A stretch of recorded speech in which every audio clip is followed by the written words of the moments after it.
Olá, pessoal, boa noite, boa noite. Novamente, para quem, eu já disse boa noite e agradecer mais uma vez a presença de vocês aqui ao vivo. Eu sei que não é fácil estar ao vivo, mas a gente está gravando a aula novamente para vocês poderem não perder nada daquilo que a gente tem para apresentar para vocês. Primeiramente, quero dizer que já criei o link da inscrição para o próximo ano, né?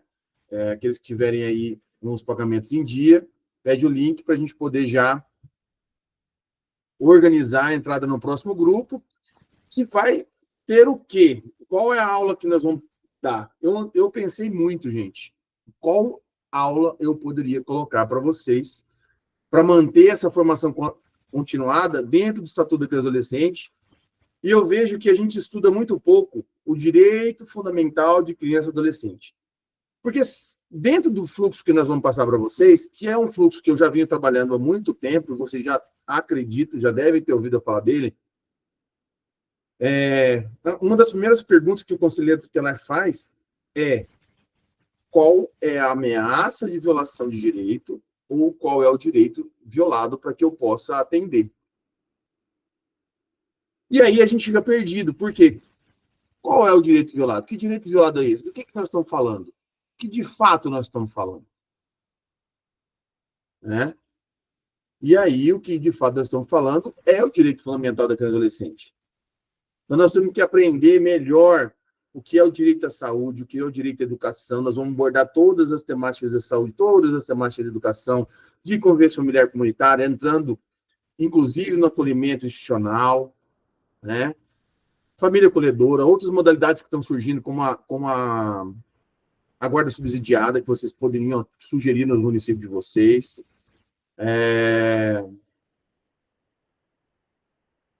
O que é o respeito, liberdade, dignidade, né? O direito da criança e do adolescente de brincar. Então, a gente vai desfazer alguns mitos em torno dos direitos fundamentais e estudar com mais profundidade esses artigos que vão ali do 7 até o 69 do Estatuto. Não sei quantas aulas vão dar, por isso eu não vou colocar quantas aulas são, não vou fixar que é uma por mês, tá? Vai ser dentro da possibilidade aí, a gente marca com antecedência com vocês.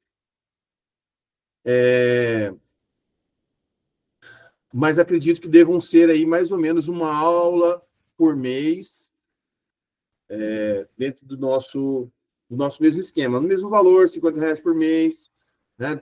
Esse semestre passado, como teve 2 grupos, quem quis ficar com 2, eu dei metade de um valor para vocês, né?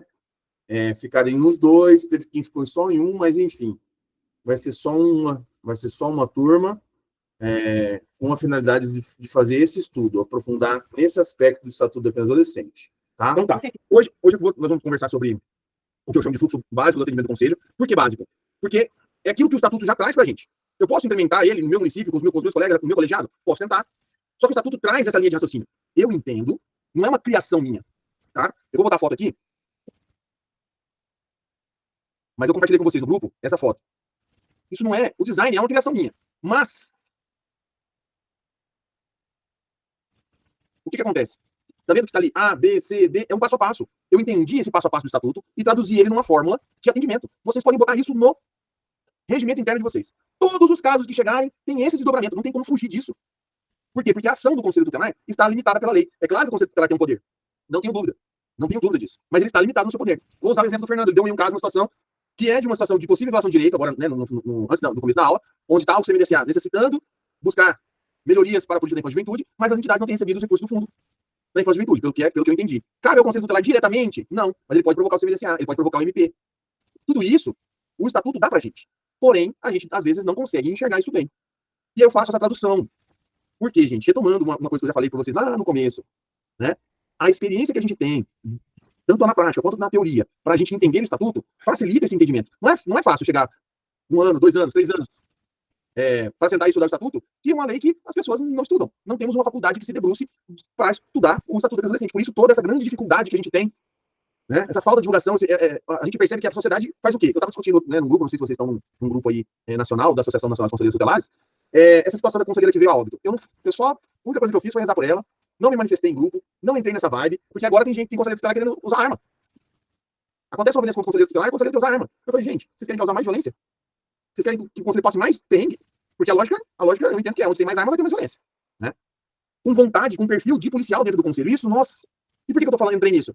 Porque, como eu disse, o conselho tem o seu limite. E se eu entro uma pessoa que não tem esse perfil de entender o conselho como um órgão de cunho para garantia da cidadania, a gente vai perder a essência do conselho tutelar e, de fato, ele vai virar aquilo que, hoje, as autoridades todas querem que o conselho seja, o substituto imediato de pai e de mãe. Vemos o exemplo do caso, essa mentoria, mas lembrei do caso que ela trouxe ontem até hoje, continuando conversando comigo, do pessoal do sócio educativo querer que o conselho tutelar, e o juiz da cidade, querer que o conselho tutelar seja responsável por receber o menino que foi sentenciado, pagou a sua pena no sócio educativo e está liberado para voltar para casa. Aí o conselho tem que pegar ele e levar ele para casa. Oi? Não faz sentido. O conselho não é um substituto imediato. Né? O conselho não pode fazer isso. Ah, o pai não apareceu, então ele fica na responsabilidade de quem já estava com ele responsável até achar o pai. É igual acontece na delegacia, mas isso aqui eu vou usar na próxima aula, que é o tema da próxima aula. Só estou mostrando para vocês como, às vezes, a gente até tem a vontade de fazer, mas a lei nos limita, ela nos cerca. E se eu ultrapassar a lei, eu posso cometer um ilícito administrativo, um ilícito penal e um ilícito civil. Para evitar tudo isso, eu creio, ao mesmo tempo, evitar tudo isso. E buscar uma excelência de atuação, foi que eu pensei nesse fluxo. Eu falei, poxa, todo mundo fala em fluxo. A rede tem fluxo, o CAS tem fluxo, o CRES tem fluxo, na saúde tem um fluxo. Por que o conselho tutelar não pode ter um fluxo? Opa, como que daria esse fluxo do conselho? Aí comecei a pensar, raciocinar, fiz minhas anotações e desenhei esse quadrinho que eu pus aqui para vocês e que eu quero falar dele. Não dá para ler o escritinho aqui, ó. Não sei se vocês estão vendo. Dentro de cada círculo tem um artigo do estatuto, ou dois. O artigo dá para vocês verem, né? Tem um artigo 2 e ali tem uma descrição. Vocês podem olhar isso depois com calma, essa descrição, tá? Eu mandei lá no grupo essa fotinha. Então, o primeiro fato que acontece, a primeira situação que eu tenho que observar, que eu tenho que analisar, é a denúncia que chega. Por quê? O artigo 13 do Estatuto do Adolescente e outros artigos trazem a ideia pra gente de que o Conselho Tutelar é um catalisador da denúncia. Ah, Gil, você fala denúncia. Eu não gosto do termo denúncia, mas é pra vocês entenderem. O certo é a informação da violação do direito. Chega pro Conselho. Ela vai chegar pra vocês de qualquer forma.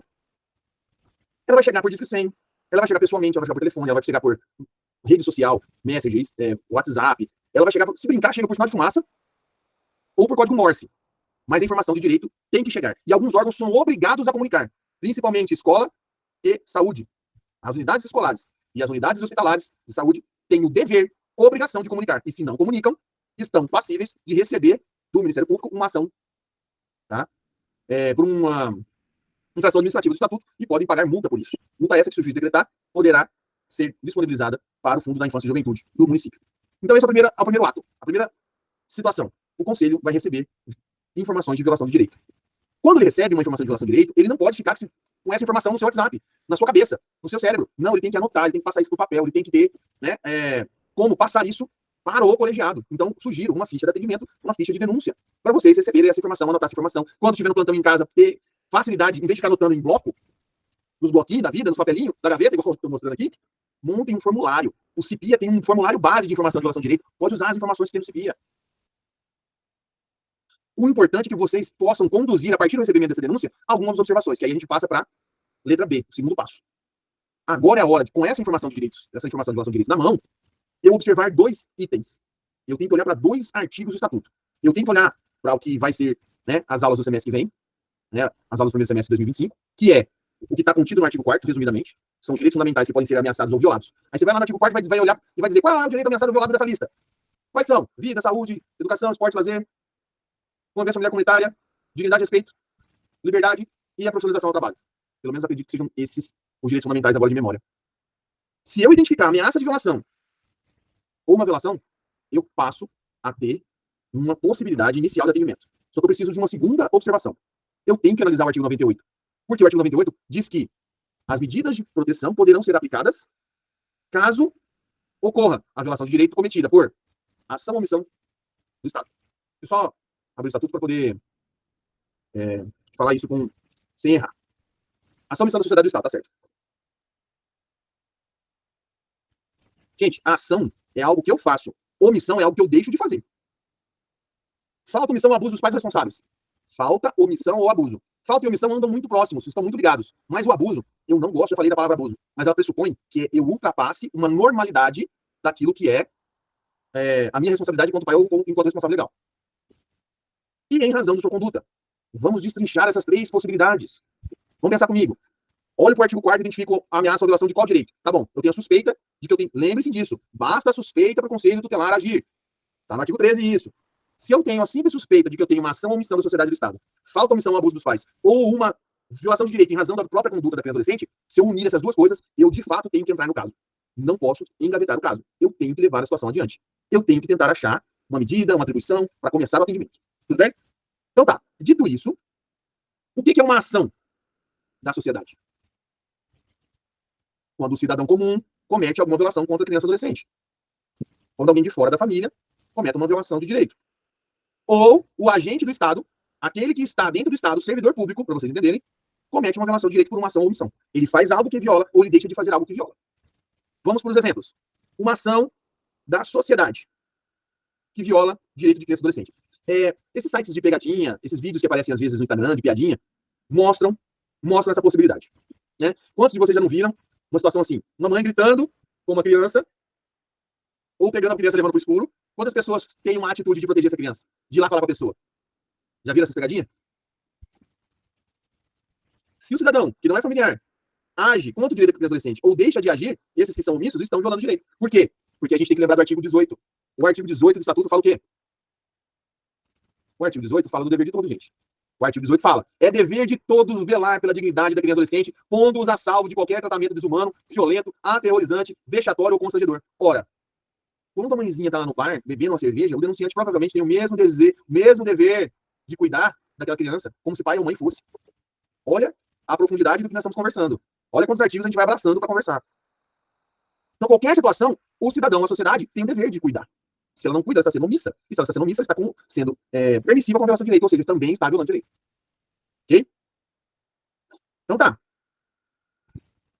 Aí, do artigo... Aí eu tenho que voltar no artigo 98, para continuar conversando, sobre a ação ou omissão da sociedade do Estado. Vamos olhar agora para o Estado. Por quê? Porque o Estado é um dos maiores violadores de direito, ele pode agir ou deixar de agir. Quais os maiores exemplos que a gente costuma dar com relação ao Estado? Quando a polícia bate, a polícia é o Estado. O policial age em nome do Estado. Correto? Então, se ele age e agride, ele está violando direito. Não importa o que o adolescente fez. Porque senão a gente entra naquela onda assim, ó, lá na educação. Ah, eu tenho que suspender, eu tenho que expulsar, porque está violando o direito dos outros meninos. Uma coisa não impede a outra. Eu vou aplicar a medida socioeducativa para o menino que agrediu, mas eu não vou tirar o direito dele de estudar, porque o direito de estudar é coletivo, é geral. Eu vou aplicar a sanção para ele. Mas ele tem que continuar estudando. Só para eu exemplificar, tá? O que mais? Omissão da sociedade. Não tem vaga escolar.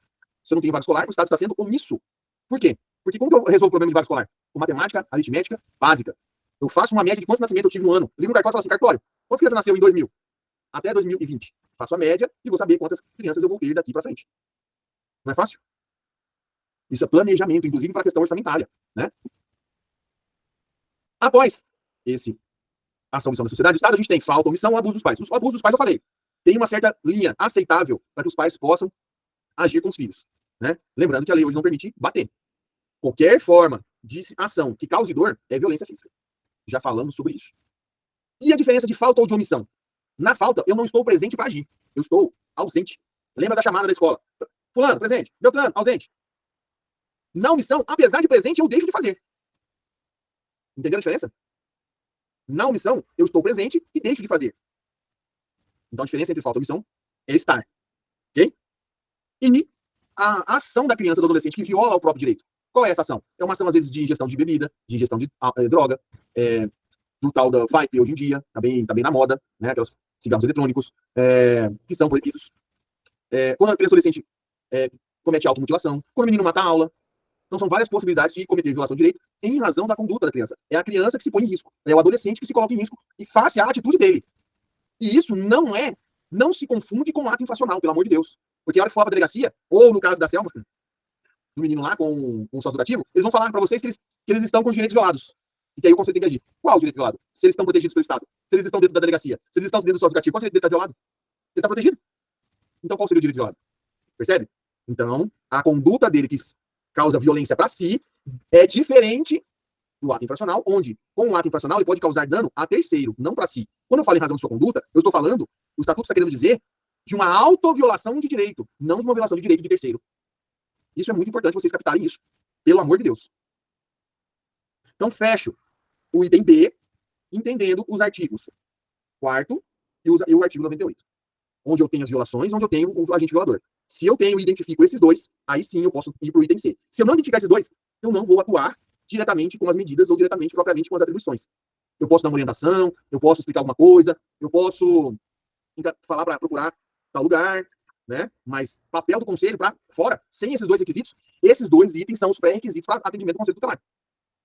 A partir da identificação desses dois pré-requisitos, eu posso terminar o pausa para perceber a informação de violação de direito, olha qual é a violação possível, olha o direito violado, qual é o direito violado possível. Identifiquei os dois, tá lá, tenho violação, tenho agente violador. Bom, agora o que eu faço? Agora é hora de olhar para as atribuições.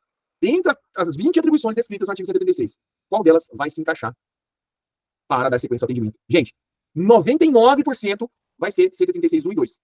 Atender criança e adolescente, atender pais ou responsáveis, aplicando as medidas do 101 de 1 a 7 e as medidas do 129 de 1 a 7. 99% dos casos vai ser usado o 136.1 e 2 junto com o 136, 7, que é a notificação? 7, que é a notificação. São os mais usados. O 1, o 2 e o 7.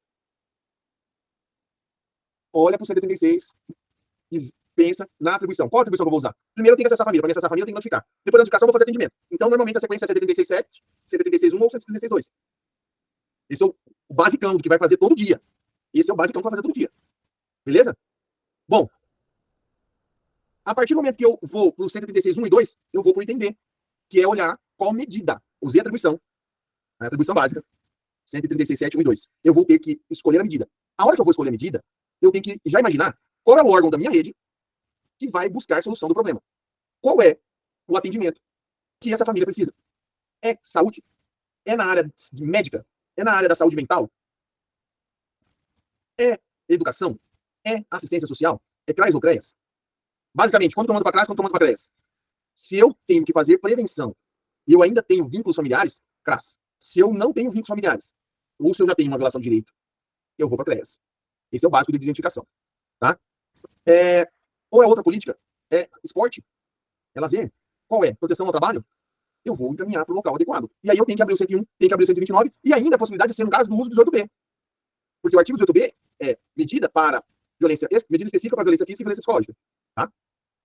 Olhei para as atribuições, escolhi as atribuições que eu vou usar, identifiquei qual órgão que eu vou encaminhar, eu faço o encaminhamento. Aí o encaminhamento bate lá na porta da base do atendimento. Eu estou encaminhando para a escola. O encaminhamento eu faço para a direção escolar, para o coordenador do CRAS, coordenador do CREAS, para o coordenador da saúde mental, para o enfermeiro-chefe da UBS. É para esses que gerenciam no local de atendimento onde vai ser recebida a família. Ok. Porém, eu não tenho sucesso, por alguma forma, por alguma situação, esse encaminhamento não tem efeito. A família não vai, o local faz busca ativa, eu não tenho sucesso, ou então não querem me atender, não deu resposta para o conselho tutelar. O conselho passa, então, a ter poder para requisitar serviço. Precisamos entender isso. O primeiro passo é encaminhar, é o entender. Se falhar o encaminhamento, por algum motivo que for, eu uso a requisição de serviço. E se falhar a requisição de serviço, eu uso a representação. Eu vou, então, abrir. Vou parar de mostrar essa foto. E vou compartilhar o texto do estatuto. Para vocês não deixar de perceber que o inciso está escrito: promover a execução da sua decisão. Acabei de falar do inciso do 136, 1 e 2, né? Apliquei medida. Não funcionou? Qual que é o próximo passo? Inciso terceiro: promover a execução de sua decisão. Se eu faço o encaminhamento, seja ele qual for, para onde for, eu tomei uma decisão colegiada, não tomei? Tomei ou não tomei, gente? Dá um joinha para mim. Tomou. Beleza? Então eu passo a executar a decisão. A decisão foi tomada, mas ela não foi cumprida. Para que essa decisão seja executada,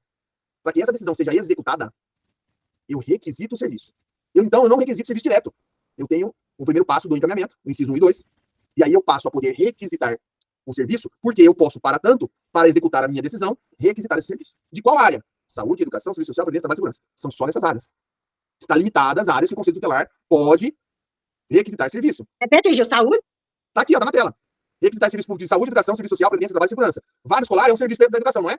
O principal serviço da educação é ter vaga escolar. Dentro da educação, a gente tem o serviço de psicopedagogia, tem o serviço de... Quando tem, né? Tem os técnicos em educação, tem os técnicos da inclusão. Se não tem, né? Tô falando que eu sei que tem aqui na minha cidade. Né? Então, tudo que for dentro da educação, que a gente vai estudar no próximo, né, semestre, eu posso requisitar. E a requisição vai para quem? A requisição vai para o chefe, vai para o secretário, vai para quem manda. Tá? Mas vamos supor que a requisição não tem serventia. Ignoram a requisição, fingem que não tem valor, porque é o seguinte, gente, depois vocês podem procurar. O que significa requisição de serviço? Requisição de serviço significa ordem administrativa. Enquanto a ordem administrativa do Conselho Tutelar imperar, tiver validade, o secretário tem o dever de cumprir, sob pena de responsabilidade. Se ele quiser revisar a decisão do colegiado que mandou a requisição, ele tem que usar o 137 do Estatuto. Pedir a revisão via 137 do Estatuto. Tá? Mas vamos supor que eu não consiga, que eu não tenha resultado com a requisição do serviço. Aí eu passo para o próximo item, que é representar para o juiz, uma vez descumprida a deliberação do Conselho, que não justifique o descumprimento da deliberação do Conselho. Então, se a desculpa foi esfarrapada, né, eu represento o juiz dizendo, excelência, tentamos encaminhar, excelência, tentamos requisitar o serviço, mas agora não tem solução, porque o direito da criança e adolescente, apesar das tentativas administrativas, não surtiram efeito. Logo, pedimos que o senhor determine o cumprimento da deliberação do Conselho. Olha o tamanho do poder do Conselho Tutelar. O Conselho foi criado para fazer o direito chegar onde ele não chegou. E te dá o Estatuto ferramentas para que você alcance isso. Não tem essa historinha mais de, mas a secretária de assistência é minha prima. Ema. Você está no Conselho para quê? Garantir direito de quem? Do adolescente. Da criança e do adolescente. Então, conversar com a prima para que isso não aconteça. Quando a requisição chegar, para ela atender a requisição. Né? Então, requisito de serviço, represento. Aí a gente já está lá no outro item. Que é o item E. 136. A gente já está no F. 136, 3A, 136, 3B, estamos no F. Ok. Aí entra a questão que vocês colocaram junto para a gente responder quando é para juiz, quando é para promotor. Aí eu já vou aproveitar, porque isso faz parte do fluxo do atendimento, né? Há casos mais complexos que vai fugir do simples encaminhamento, que eu vou precisar da intervenção do MP ou que eu vou precisar da intervenção do juiz. Bom, quando isso acontece? Vamos lembrar que o 136, inciso 4º, diz que o Conselho Tutelar encaminha ao Ministério Público notícia de fato que constitui infração penal administrativa contra os direitos de criança e adolescente. Ou seja, alguém violou o direito de criança e adolescente e esse alguém precisa ser processado, responsabilizado. Então, para que eu alcance o violador de direito pela violação, eu responsabilizo ele através de uma notícia de fato. Dá até uma tristeza quando eu ouço isso, mas quando eu leio isso, Selma. Mas a notícia de fato vai para o promotor, porque o promotor vai analisar se cabe ou não a ação. O Conselho Tutelar não tem condições de dizer se é ação A, ou ação B, ou ação C, ou ação D. É o promotor que tem conhecimento jurídico para saber que é a ação que entra. O promotor preguiçoso vai mandar direto para a delegacia. O promotor desavisado vai pedir para mandar direto para o juiz. Ou o assessor do juiz, que não quer trabalho, vai pedir para mandar para outro lugar menos ali. Mas a diferença entre a notícia de fato e o boletim de ocorrência, qual é? Isso é muito importante. Se o Conselho Tutelar mandar para o delegado ele abre a investigação se ele quiser. É como se um cidadão estivesse fazendo uma denúncia. Ele vai investigar quando ele quiser. Se vai para o promotor manda, e esse é o caminho do ECA, 136.4, combinado com 201.7, tá? Se é o promotor que manda, o delegado vai receber o documento do promotor e ele tem a obrigação de mandar abrir o processo. Ora, o que é mais forte? O promotor mandar ou que o conselho mandar? Promotor, né, Gil? Por isso que não tem na lei descrevendo, não tem, que o conselho manda para a delegacia. Tem conselho mandando para o MP e MP mandando para a delegacia. Poxa, Gil, isso daí você concorda com isso? Eu não concordo. Eu acho que devia disparar para os dois ao mesmo tempo. Eu não concordo. Mas a lei está assim e eu tenho que ensinar assim. Tá? Nem tudo que está no estatuto eu concordo. Mas está na lei assim, vocês têm que fazer conforme a lei e eu tenho que ensinar conforme a lei fala. Porque senão a gente vai tendo um ECA em cada cidade. E o estatuto tem que funcionar igual em todas as cidades. Então, se eu tenho uma infração penal administrativa, de onde que está a infração penal administrativa no ECA? Gente, abre o artigo 225. Desengaveta o seu ECA, tira ele da gaveta, abre a gavetinha, tira ele da mochila, tira ele da bolsa e abre ele. Põe em cima da mesa. Vamos lá, vamos estudar. Quais são as infrações administrativas ou penais do estatuto? Começa ali no artigo 225, vai até o 245, mais ou menos. Deixa eu confirmar. 258, 225, 258, 23 artigos. Vão ser mais porque tem A, B, C, mais uns 40 artigos descrevendo quais são as infrações penais administrativas. Tá? Se eu me deparar com essas situações de violação de direito que estão descritas nos artigos 225 até o 258C, eu tenho a obrigação de mandar a notícia de fato para o MP. Obrigação. Lembrem-se que a atribuição não é opcional. Eu não uso se eu quero. A atribuição é obrigatório usar se ela se encaixar no caso. Se houver uma atribuição que se encaixa no caso e você não usar, você está prevaricando, porque eu tenho o dever de usar uma atribuição. Agora, a medida não é obrigatória, a medida é opcional, eu posso escolher a melhor medida. Quando eu digo meu colegiado pode escolher a melhor medida. Entre todas, eu posso aplicar todas cumulativamente, ou eu posso escolher qual medida aplicar, qual é a melhor medida. Eu com meu colegiado, obviamente. Tá? E quando é, então, que eu encaminho para o juiz? Quais são os casos de encaminhamento para o Poder Judiciário? Duas circunstâncias. Nós já vimos a primeira, que é, uma vez encaminhado a requisição, e ela não tiver sucesso, eu faço a representação para o juiz dizendo o que a gente fez e o que a gente espera para que o juiz estabeleça a medida que o conselho aplicou. Estabeleça de forma judicial a medida que o conselho aplicou. Qual é a outra possibilidade do conselho tutelar atuar diretamente para o juiz? Aí a gente tem que olhar para as competências do Poder Judiciário. Quais são? artigo 148. O artigo 148 descreve todas as situações que o conselho pode intervir e enviar para ele a situação, os ofícios, ou as representações, como queiram você chamar, né? O que tem no 148? Está escrito assim: a Justiça da Infância e Juventude é competente para ações de representação movida pelo MP na apuração do ato infracional, conceder a remissão, conhecer os pedidos de adoção, conhecer as ações civis, interesses individuais, difusos, coletivos, afetos da infância e juventude, ações essas que o MP é o autor, conhecer as ações decorrentes de irregularidade de entidade de atendimento. Quando o Conselho Tutelar faz a fiscalização, ele tem que mandar para o juiz, se tiver alguma infração. O juiz aplica a penalidade administrativa nos casos de infrações às normas de proteção à infância. E ainda o inciso 7º, conhecer dos casos encaminhados pelo Conselho Tutelar. Então, veja, o 148 tem uma correlação com o 136.5, que fala, onde que está lá no 136.5? Está assim, ó, encaminhar ao juiz os casos de sua competência. Então, vamos supor que você está atendendo. Aí você recebe a informação da família que tem um processo de guarda. Dentro desse processo de guarda, eu vou dizer, excelência, o Conselho Tutelar atendeu a família tal e fez esse encaminhamento porque estava tendo uma situação de violação de direito. Deixe o juiz a par para ajudar ele a decidir a situação da guarda. Percebe? Que o Conselho pode interferir dentro do processo? Por quê? Porque ele pode encaminhar ao juiz os casos de sua competência. Se o Conselho sabe que está tendo uma violação de direito por parte da mãe, o juiz está quase entregando a guarda para a mãe. Já pensou? Como você pode acabar interferindo? Você tem poder para isso. Seu colegiado tem poder para isso. Mas você tem que saber usar quais são os casos de competência do juiz, que são a guarda, tutela, adoção, né, as divergências entre pais ou responsáveis, todas essas que a gente lê lá no 148. Então, lá no seu estatuto, escreve assim, põe um asterisco. No inciso 4º, olhar, né, 225. No inciso 5º, olhar o 148. 148 e o parágrafo único do 148 também, porque lá tem mais atribuições do juiz no 148, parágrafo único, tá? E aí a gente chega aqui no 136, 4 e 5, que são os itens G e H do fluxo básico de atendimento do Conselho Tutelar. Se vocês colocarem esse fluxo, de verdade, gente, se vocês colocarem esse fluxo nos casos que vocês receberem, o índice de sucesso de vocês, dentro da atuação de vocês, dentro do quadradinho do Conselho Tutelar, se vocês colocarem isso nos casos de vocês, eu garanto para vocês que o índice de sucesso do Conselho Tutelar vai ser altíssimo. Isso tem que ser protocolo interno do Conselho, isso tem que ir para o regimento interno do Conselho Tutelar. Para ninguém atuar diferente. Para se você receber o caso, o colega fazer igual. Entendeu? Isso é o meu sonho.